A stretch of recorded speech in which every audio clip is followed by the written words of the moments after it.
Did you know that your law school comes equipped with a fully functioning turnkey career office? And yes, there's people in that office waiting to help you. Now, while the intro to this video might come across as a little bit of a joke, the reality is, at least for my law school years across 2 different law schools, that almost nobody goes to use the career office services. And I want to put out in this video 3 things you can expect and you can genuinely take advantage of and make use of in working with the staff at your career office. My name is Pamela Metani. I'm the founder and principal lawyer here at Graphene Business Law, a law firm catering to business owners and entrepreneurs, and we serve the same all across Ontario and virtually. And the slogan for our firm is literally all business all the time. As you may know, we have quite a bit of law student videos here on this channel. We in fact even have a series titled Law Students because of how near and dear to my heart law school is. Now, I went to 2 different law schools, as I've already discussed in some videos, and at one law school I spent 2 years there. At another law school I spent 1 year, my final year of studies. And the second law school was a larger one. It was in Toronto, Ontario, and it was just such a wonderful, wonderful experience. And it was actually my first time ever using a career office and in law school, I should say. I had gone to one in undergrad, like literally once or twice for 15-minute meetings, and nothing came out of it, and you kind of dismiss that idea moving forward. But at the second university, a second law school I went to, it was just such a well-resourced institution. I thought, hey, let me see what's behind the curtain. Okay, so today I want to talk about 3 things you can expect in working with the law career office and with the law school career offices, and 3 concrete things that can help you with.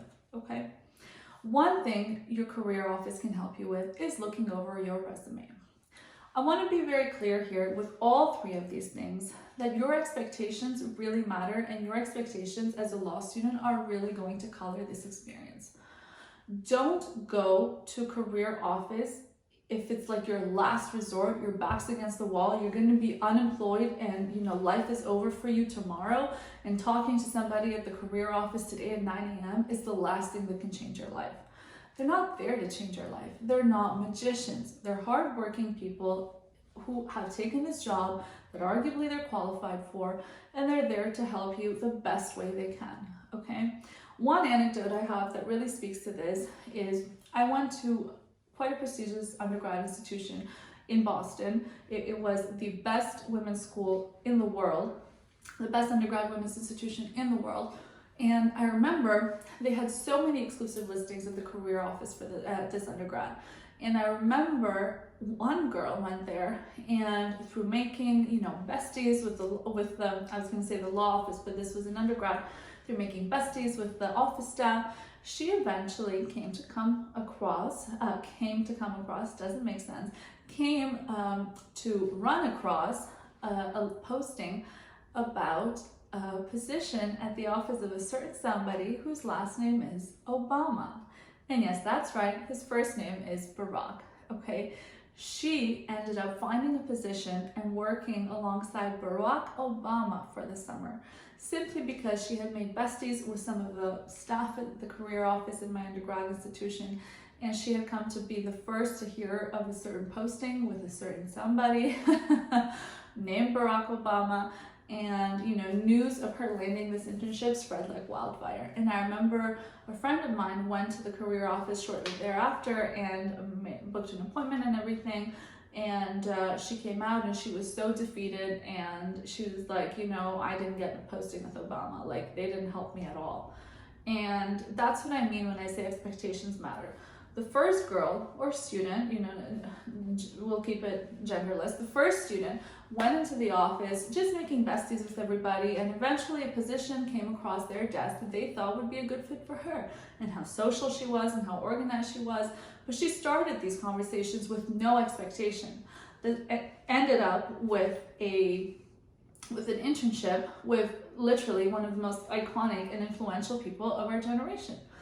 The second student went to the career office expecting an internship with somebody like Obama, okay, and came out with nothing.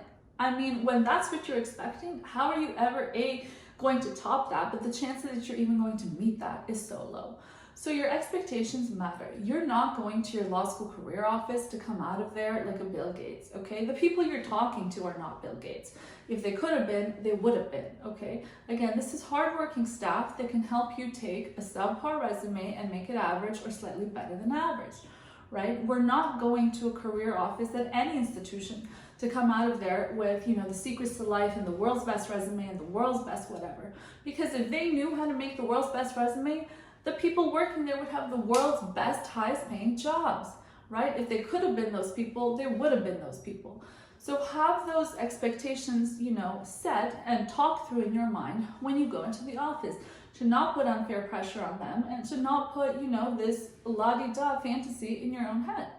You go to a law school's career office to make, like I said, excuse me, I think I've coughed in every video I've posted for the last few months.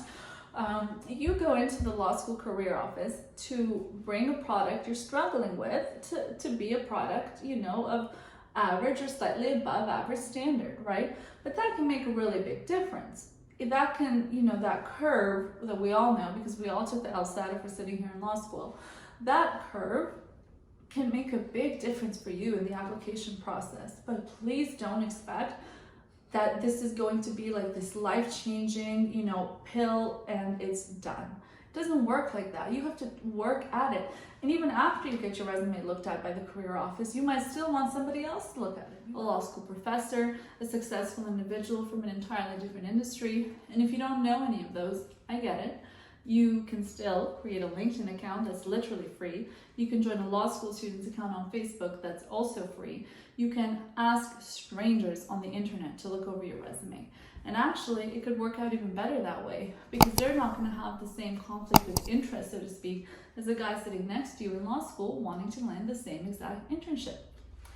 A second thing you could benefit from your law school career office is mock interviews. I have to say, at the second law school I attended, I really took advantage of this.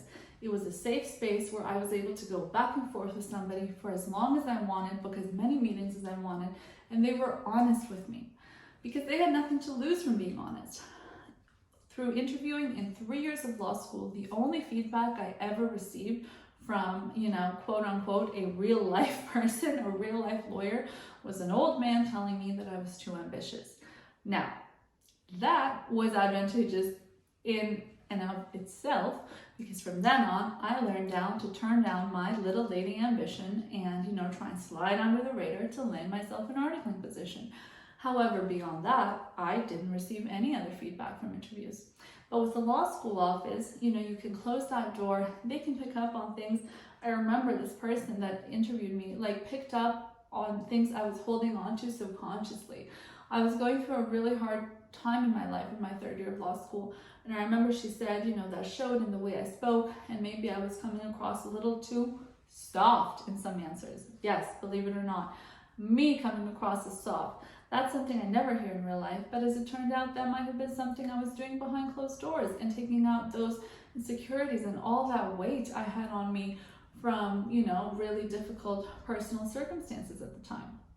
I incorporated her feedback, and within weeks I landed many interviews, but within weeks I landed an articling position that I signed on for, okay? So it's a safe space, and that's a huge plus to the law school career office. The third thing you can expect from working at a law career office is more of a soft expectation, but you remember the story at the beginning about the Obama girl that, you know, made friends with everybody, and as a result of that, she was the first face to come to mind when the position popped up. Put in other words, you're going to give your best piece of pie to your favorite guest. So why don't you make yourself the favorite guest of your law school's career office, okay? Keep in mind, this is a soft expectation. There might not be any magical unicorn positions that come up, and they might have other favorites in addition to you. But as you've learned from those mandatory first-year law school courses, Time is of the essence. And if you are presented these opportunities before others, if that career advisor says, hey, something's coming down the pipeline that I think is perfect for you, keep an eye out. You can already start working on your resume and you can click submit the second you see it. And isn't that what luck is? Opportunity meeting preparation, right? So you can be that favorite face at your law school's career office. And I can speak to this, I can speak to the benefit of time, not to being the favorite. I didn't go that far. I should have, right? That's why I'm telling you to do it. But I can speak to the benefit of time for a fact. I remember applying to a position in law school that I knew I wasn't a perfect fit for. It was some random like aviation, military trucks. Those were their main clients. Although of course it was a business law firm in the sense that we're working on agreements with these parties. But it was like matters I'd never worked on in any capacity in real life. However, what I didn't know is that when they put out the call for resumes that morning, a senior partner at the firm had made time to look over what he'd received by evening time so that tomorrow he could interview. He was in a huge rush to hire students. And as a result of that, I received a call 2 or 3 hours after submitting my application. You still interested? Yes. See you tomorrow. And I took the bus for 3 hours from this other city I was going to my first law school in to Toronto, came down for the interview, did really well, ended up going a different direction for other reasons, but I benefited solely from being quick, okay? From being first to strike, if you will. And if you are given these exclusive leads on opportunities coming to your law school career office, and you are quick to act, that's going to be a pretty magical combo. And at the end of the day, even if those opportunities never come, it might be that after law school you end up going to a legally adjacent, career route. And you might even work at this law school career office yourself one day. And what better start than to work at a place where everybody knows you, kind of likes you, and you kind of like them, okay? So there's a world of good that can come from making yourself known and putting yourself out there with your law school career office. I understand that it can be an intimidating step to take. I understand all those thoughts of, self-doubt. It's a waste of time. I'm not going to get a job. Why do it? My problems are so insurmountable. What's 15 minutes with, this random person acting like they care about my resume going to do? Okay. It can make a big difference. And just taking that first step is a difference in and of itself. Okay. Make the time for yourself, invest in yourself, and there's no better place to do it than a space as safe as your law school's career office. Okay. And that being said, we hear certain stories every day. I always say there's no limit to the issues under the sun. So if there's, a certain member at the career office you don't feel comfortable with, if this and that, you can incorporate, this feedback to another member of that career office, or, you can go to the career office for your institution at large, not just your law school's career office. And at the end of the day, you can even incorporate these tips and tricks to working with, with any other, so to speak, adult, although we're all adults in law school. Okay, so thank you for watching. If you're a law school student, feel free to send your questions and, whatever you're going through that's of issue to you or you'd like us to talk about it here on the channel, info@graphenebusinesslaw.ca. If you're a business owner that's made it this far, well, the same email address is open to you. And of course, our website is graphenebusinesslaw.ca. Thank you for watching.